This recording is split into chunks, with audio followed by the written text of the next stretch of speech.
US stocks take a breather, while Treasury yields and Bitcoin continue to surge after the US election. Australian consumers and businesses are the most confident they've been since early 2023, and New Zealand's economic slump looks to have bottomed out. That's coming up in our 5 Things in 5 Minutes. And then in our bonus deep dive interview, ANZ senior China strategist Zhaopeng Xing says China's authorities look to have held off announcing a larger stimulus package last week to keep their powder dry for whatever a Donald Trump-led United States throws at their economy. Trump means that China will have more headwinds in 2025, so the policymakers would like to reserve some policy room in the future. But first, in 5 and 5 with ANZ, US stock markets took a breather overnight as traders turned their attention to upcoming clues on what the Fed might do with interest rates next month. At 4 a.m. Sydney-Melbourne time, the S&P 500 was down 0.36%, while stock markets in Europe and the UK also fell. Bitcoin, though, continued its Trump rally surge. It is up near $90,000 as of 4 a.m., following a 30% jump after the US election. US Treasury yields, after trading was closed yesterday, were up 6 to 7 basis points. ANZ economist Bansi Madhavani says all eyes are now on 2 sets of inflation readings between now and the Fed's December 18 decision. The first set is tonight with October CPI inflation data. We think the headline CPI would rise 0.2% on a month-on-month basis. Core is expected to rise 0.3% on month-on-month basis, both of which levels are unchanged from previous months. So the thinking around December rate cut would essentially come down to how inflation trajectory plays out in the next 2 months, which is essentially what Chair Powell also pointed out in his recent FOMC statement. Now, our view is that the Fed will still cut by 25 basis points in December before moving to a gradual sort of easing cycle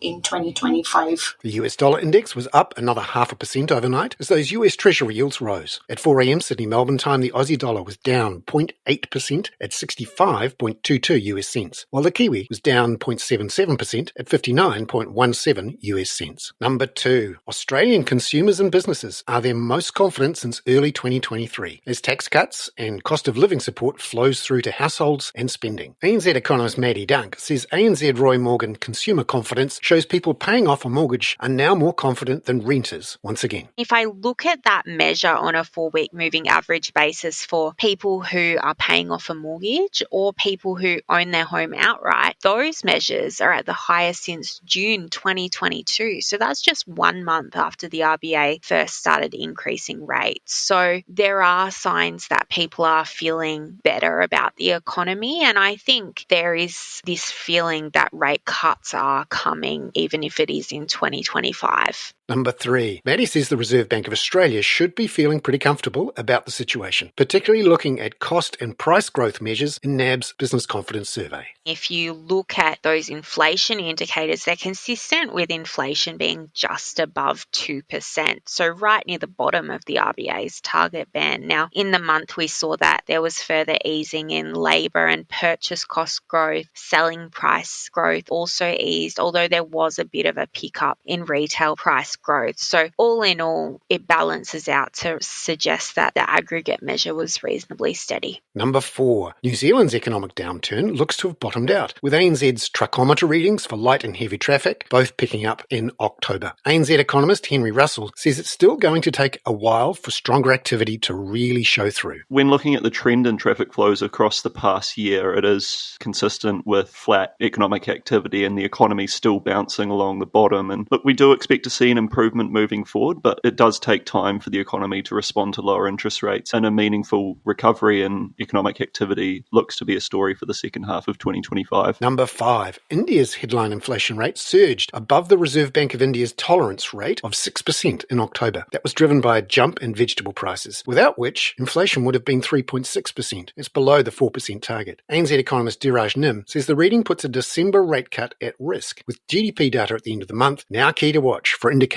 what the Reserve Bank of India might do.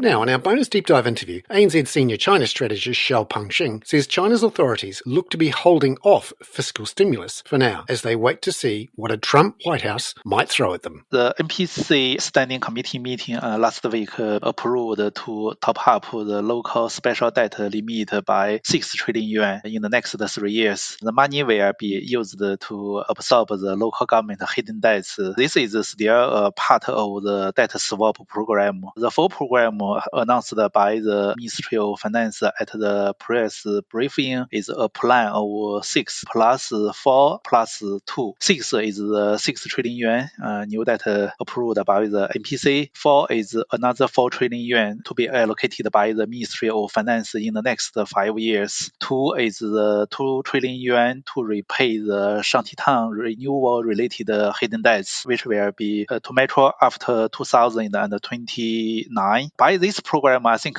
China will reduce the total hidden debts amount from 14.3 trillion to 2.3 trillion yuan. And in terms of the debt swap program, you write that it won't be a free lunch in terms of the local governments will be expected to do something in return. I think this debt program is not a free lunch for the struggling local governments. One point is that the local government will still need to repay 2.3 trillion yuan in the next 5 years. So it doesn't mean zero. It still has some obligations to do. The second point is that to get the approval of this debt swap program, the struggling local governments will have to give up something. In my guess is that one thing is to allow the consumption tax to be collected from the consumer side, not from the producer side. You know, the Baijiu consumption tax usually collected by Guizhou province, which is poor and highly indebted. But if after the tax reform, I think most of the Baijiu consumption tax will be collected by the rich local governments like Beijing and Shanghai, because most Baijiu consumption are in these cities. Another thing for local governments have to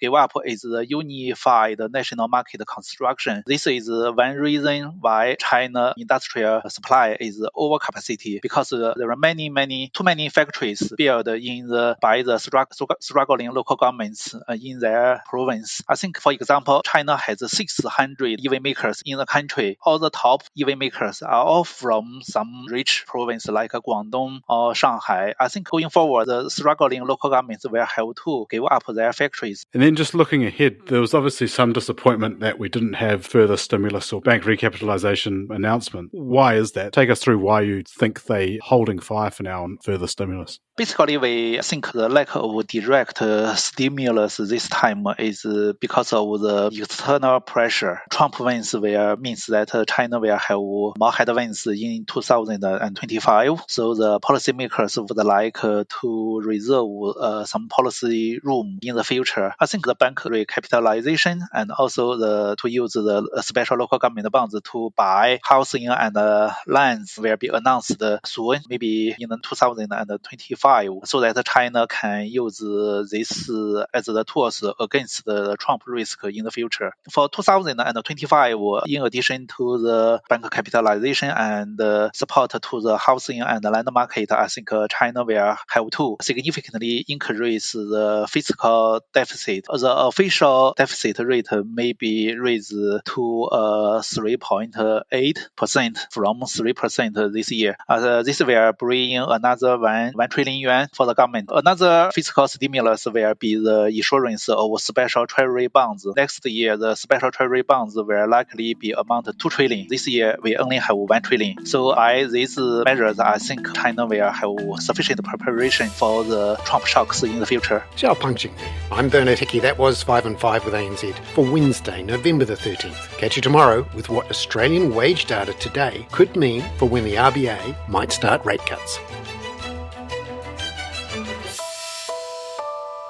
This podcast contains general information only, not investment advice. You should obtain advice for your personal circumstances before making any investment decisions. Please view the podcast disclaimer available via your media player or email.